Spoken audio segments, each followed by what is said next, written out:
Let's start with the first big one. How problems mainly affecting men are addressed versus problems mainly affecting women within certain, let's say, dominant conversations about gender. And this isn't some minor detail, right? It's a core issue. Absolutely front and center, and with the nature of that difference, how it plays out. And the tactics used, like when a problem men face comes up. Yeah. There's this common response pattern, this sort of fundamentally unhelpful go-to explanation, attributing the problem to this very general concept, like waving a hand and saying, oh, it's because of that, And that being, the patriarchy. right, the P word. Now, the critique isn't necessarily about whether power structures existed historically or even now. It's about how that specific term gets used right now. Specifically when talking about men's current problems. Exactly. So the problem isn't the concept itself, maybe in some context. It's how it's applied here. When you use it like that to explain away men's issues. It's just too broad, too vague. It's so ambiguous in any practical sense that it just doesn't offer any clear path forward. Like, no solutions come out of it, no concrete actions you can actually take if you're dealing with the problem. It feels less like a real explanation that helps you do something. And more like just shutting the conversation down, a dead end. Right. It's the patriarchy's fault. When a guy brings up, say, high suicide rates, it doesn't actually help understand why those rates are high. Or what could be done specifically about that. Exactly. It doesn't get into the mechanics of that specific problem. It's presented as just lacking any useful detail. The analogy is like saying, oh, everything will just magically get better if men give up traditional ways. Yeah. Or if they just adapt to whatever demands are being made. It's totally unhelpful for understanding or fixing the real, often painful stuff men face now. It's a way to just dismiss the problem without actually looking at it closely. That's how men's issues get framed. Abstract blame, vague cause, no specific solutions. Let's look at the other side. How does the approach when issues affecting women are discussed? And this is where the difference becomes really, really stark. It's the total contrast to that abstract, kind of solutionless approach for men's issues. So when it comes to issues affecting women, things like, say, gender-based violence or the wage gap, Or representation in certain fields. right, the approach is usually way, way more precise and action-oriented. So they don't just point to patriarchy and leave it at that. Definitely not. Specific problems get named very clearly. Mm-hmm. And then there are immediate, concrete demands, for new laws or changes to old ones. Public policies get proposed with clear goals. Funding is sought for specific programs. It's all very tangible, very practical. Focused on identifying the specific problem and then demanding or actually doing something specific about it. Yeah, a targeted problem-solving approach. And this difference in approach leads straight into the smokescreen effect. Right. Let's dig into that. The big one. The really high rates of male suicide or the lack of mental health support that's actually tailored to men or easy for them to access. Or discrimination in family courts, custody battles. Exactly. These aren't just abstract ideas. They're real life, sometimes life or death problems with devastating impacts on people. And when men bring these specific things up, maybe online, maybe in academic settings, maybe just talking to people, The response they often get is just, that's the patriarchy. And that's it. no follow-up, no discussion about the specifics of why men might be struggling with mental health access or the details of family law. Nope. Just that blanket statement. And the consequence is seen as really critical and maybe even intentional. How so? Instead of opening up a real debate about the actual sociological factors or psychological reasons or legal issues behind those specific problems. It just shuts the whole thing down. It's the ultimate conversation stopper. No specific solutions that actually address that problem are offered. No clear explanations for that particular difficulty are given in a way that lets you diagnose it or fix it. Isn't just unhelpful. It's like a mechanism, Yeah. a deliberate one, Yeah.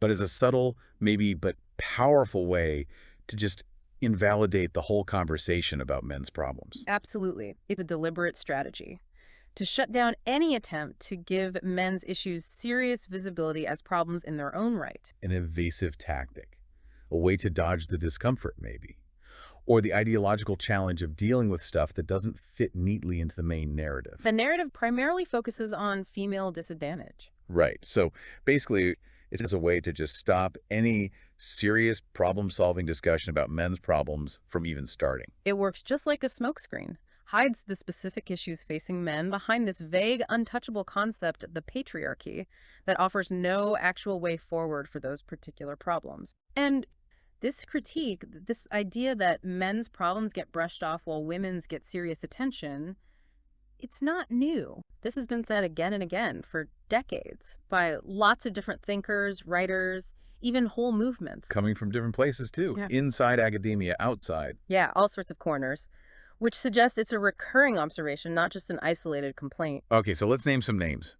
Who's first on the list? Well, a big one mentioned early on is Warren Farrell. Ah, yes. The Myth of Male Power. Yeah. That book made waves back in '93. He was actually in NNOW, the National Organization for Women, at one point. Right, which gives his critique a kind of insider angle, at least originally, adds an interesting layer. So what's his core argument? It's exactly this, that the dominant feminist narrative systematically ignores major issues that hit men hard.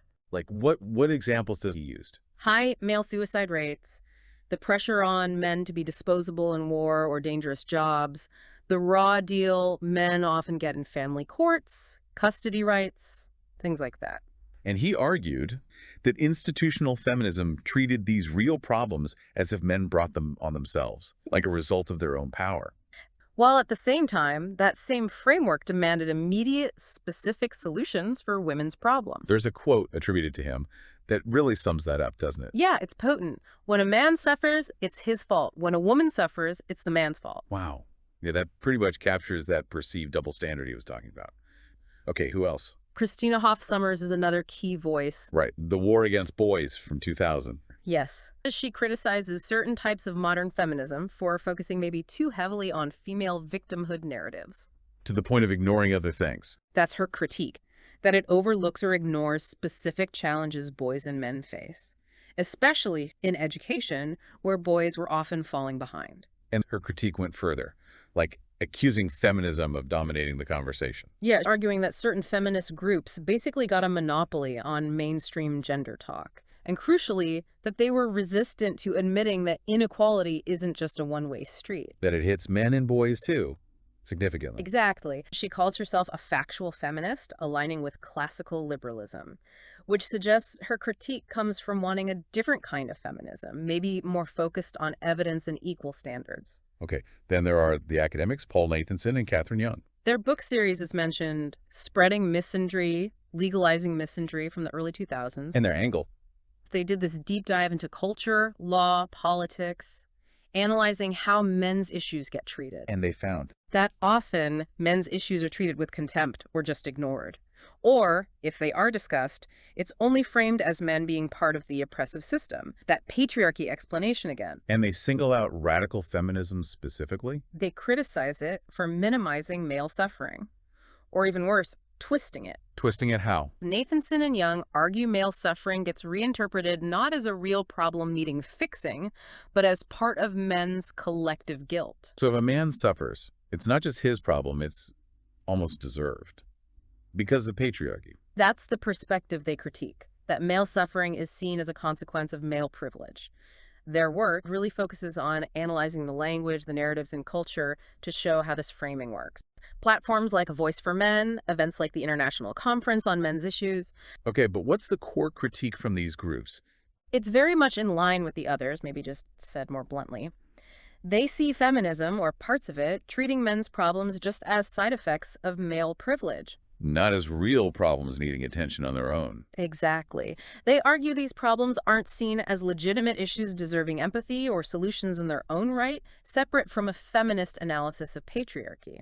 They call this gaslighting. Yeah, ideological gaslighting. It's a strong term. It means your reality, your suffering, is being denied or twisted to fit someone else's story. Making you feel like your perspective is wrong or crazy. Right. It reflects that feeling of being dismissed, of your experiences being invalidated. Jordan Peterson is also on the list. Yeah, his book, 12 Rules for Life, his lectures, they're mentioned. He's not just a critic of feminism. But he does touch on this stuff. He does. He argues that some modern feminist discourse tends to pathologize traditional masculinity, treats it as inherently toxic. Regardless of context. So basic male traits are seen as bad.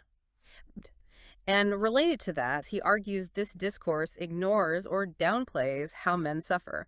the disadvantages they face. And he questions the whole idea that society is only set up to benefit men. Right. He points to the burdens and expectations placed on men throughout history as counter-evidence to that simple narrative. Lastly, critiques coming from within gender studies too, from academics. Yeah, but specifically from non-feminist branches of men's studies, or more critical perspectives. So not the mainstream feminist parts. Some authors in these areas, publishing in more independent journals, have pointed out what the material calls a clear double standard. In how problems are treated based on sex. Exactly, how issues are researched, discussed, prioritized, depending on whether they affect men or women. These critiques tend to appear in journals that are explicitly critical of the mainstream approach. Yeah, suggesting maybe there's some resistance to hearing these points within the more dominant parts of the field. So putting it all together, the critique isn't new or isolated. Not at all. It's this persistent argument raised for decades by different people in different fields. That men's problems often get the short shrift, blamed vaguely on patriarchy, while women's issues get specific, action-focused attention. Okay, so that was the first major critique. How men's problems are framed, often dismissed. Now let's pivot to the second related critiques. Right, this one's about the people involved. Specifically, the dynamic around men who align with feminism, the allies, versus men who push for a different kind of equality. And this is where this gets maybe even counterintuitive for some. How so? What's the observation? It looks at the kind of support offered by men who are maybe just tolerating feminism or aligning with the dominant narratives. The arguments these guys use to defend feminism, or maybe downplay criticisms of it, are ironically based on really traditional ideas about gender roles. Wait, so they're trying to be supportive, but it's coming from an old-fashioned place, not modern equality. That underneath their arguments, women are still treated, well, almost like children, or at least as people who automatically deserve special care, protection, privileges just because they're women. So these men aren't backing feminism based on a belief in genuine equal partnership between independent people. No, their stance often comes from a fundamentally paternalistic place. Paternalistic, like acting like a protective father figure. Yeah. Their actions, their beliefs, as described, are driven by this idea that being a good man means protecting women, enduring stuff for them, sacrificing your own needs for them. It's not about shared rights and responsibility. Not according to this view. It's driven by an old male code of ethics, like chivalry, or just this ingrained sense of male obligation towards women. That raises a huge point. The irony. Oh, big time. If these guys are operating from this traditional, protective, self-sacrificing mindset, Then these so-called allies are, weirdly, the ones who least see women as actual equals. that's the paradox pointed out, because they're still seeing women through this lens of needing male protection, needing special treatment, not full equals with the same capabilities and responsibilities. Their support, while maybe sounding good on the surface, actually reinforces an unequal dynamic. Women needing protection implies they're less capable. It subtly keeps women in a different category. Okay, so that's one type of man. Right. The men who are genuinely demanding full equality, symmetrical equality. What did that look like? These are the guys arguing for a totally level playing field, based on individual merit, equal rights, equal responsibilities, no special treatment based on sex. For anyone. Exactly. They're asking for true symmetry, demanding women get no specific privileges, no special consideration, just because they're women, just like they ask the same for men. Real reciprocity. Okay, sounds straightforward enough. Yeah. But how are these men received? The ones asking for reciprocal equality? How does the dominant feminist discourse treat them? It's pretty brutal. Rejection, dismissal, even outright scorn. Seriously, why? They often get hit with labels, things like incels. Involuntary celibates. Or just painted as enemies, misogynists, resentful guys angry about women getting ahead. And here's the second big irony, isn't it? Yes. It's presented as deeply counterintuitive if the goal is actually equality. The men who seem most sincere about real equality asking for no special treatment for women, just equal standards for everyone. They're the ones treated as a threat, attacked, marginalized. While at the same time, the guys who hold on to those traditional, protective, maybe even slightly condescending views, The ones who see women as needing their chivalry. they get accepted, validated, called allies. Totally backwards if you actually want genuine reciprocal equality. The system rewards traditional, unequal thinking from men. while punishing men who push for true parity. And this critique isn't new either. No, this observation about allies being paternalistic and quality seekers being demonized, it's been made before by various people. Even if it's not talked about openly in the mainstream all the time. Exactly. It's another one of those persistent undercurrents in the gender debate. Okay, so let's look at the voices the source mentions for this specific critique. Any overlap with the first list? Yes, definitely. Some of the same names pop up again, having addressed both issues. Warren Farrell, for instance. Myth of male power again. Right. His relevance here is his argument that men are just deeply socialized to sacrifice themselves for women. Conditioned by culture, upbringing. Yeah. And he argues even progressive men, feminist allies, often fall back on these traditional protective roles when they're supposedly supporting women. That quote comes back again here too, doesn't it? Men still protect women as if they were princesses. Even when they're told they are equals. Yeah, it fits perfectly with this critique of allyship being rooted in protection, not parity. Christina Hoff Sommers is mentioned again too, this time for Who Stole Feminism from '94. Yes, that book was more of an internal critique of feminism, and her point here. She specifically criticized male allies who slide into condescension, that patronizing protectiveness, instead of seeking real equality. And she also points out how institutional feminism tends to punish men who don't just swallow the whole ideology, who offer outside critique. Yeah, the example given is telling. How critical men get dismissed with labels misogynist, incel, without anyone actually engaging with their arguments. Just shuts them down with an insult. Right. Paul Nathanson and Catherine Young again, too. Legalizing messengery. Their core idea here is that feminism, especially radical feminism, has created a double bind for men. A catch-22. A no-win situation. How does that work? If men play the traditional protector role, sacrificing themselves, they might be seen as useful, maybe even noble in an old-fashioned way, but they're not treated as equals with their own needs and rights. They're useful within an unequal system. Right, but if they do demand actual equality, if they question female privileges, refuse to just sacrifice themselves, ask for the same standards, then bam, they're labeled dangerous, selfish, resentful. So their analysis shows this trap.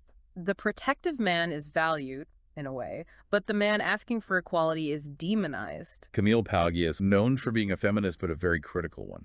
Exactly. Across her essays, interviews, her recurring theme is that many male allies are just repeating that old paternalistic script. Infantilizing women, treating them as less capable. That's her argument, as presented, that they're not treating women as fully independent adults. And she also says very clearly that men who do challenge feminism honestly, wanting real symmetrical equality, get systematically vilified, ignored, misrepresented, just for stepping outside the party line.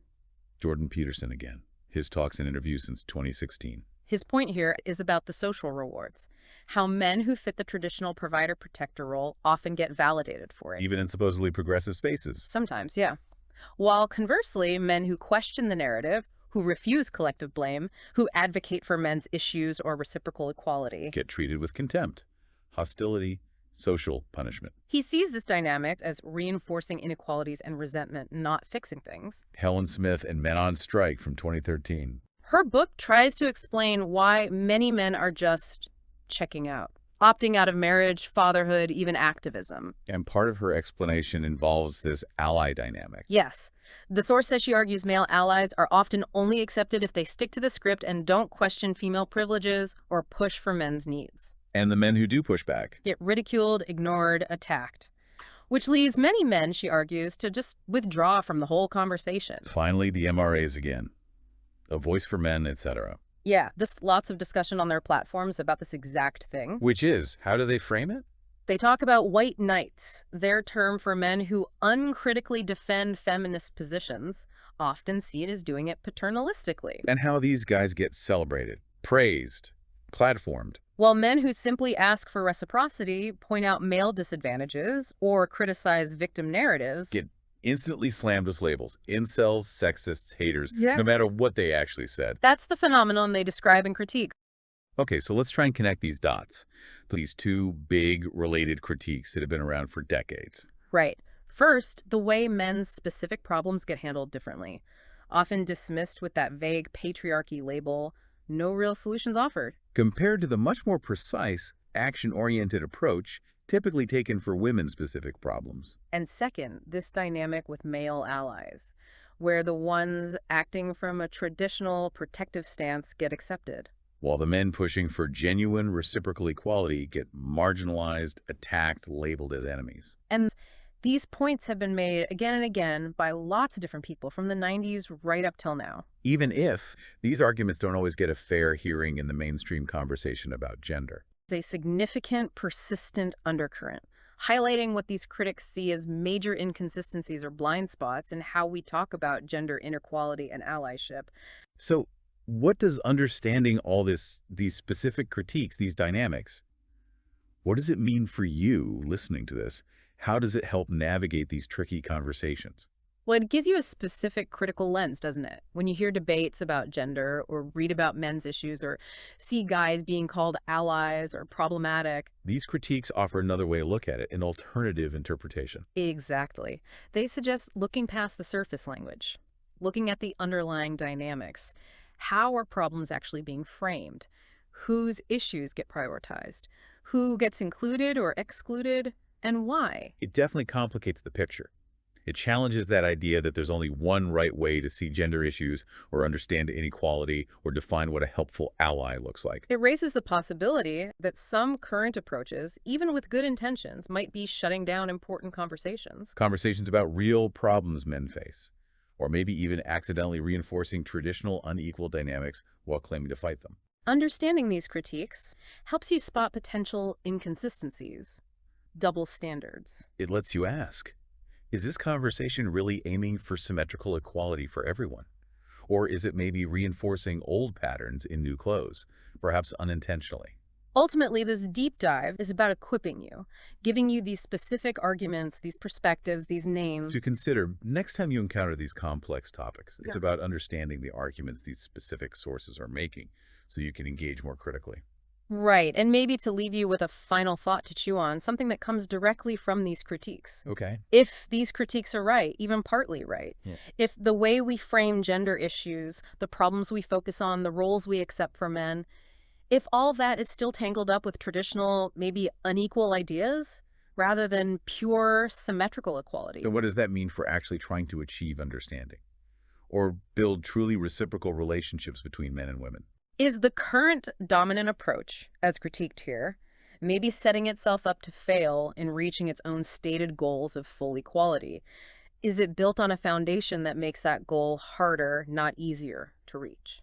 That's a powerful question to sit with, and it flows right out of the material we covered. Mm-hmm. Well, thank you for joining us for this deep dive into these specific critiques. We hope exploring this material gives you some valuable perspective. Keep exploring, keep thinking critically. Absolutely. Yeah. Until next time.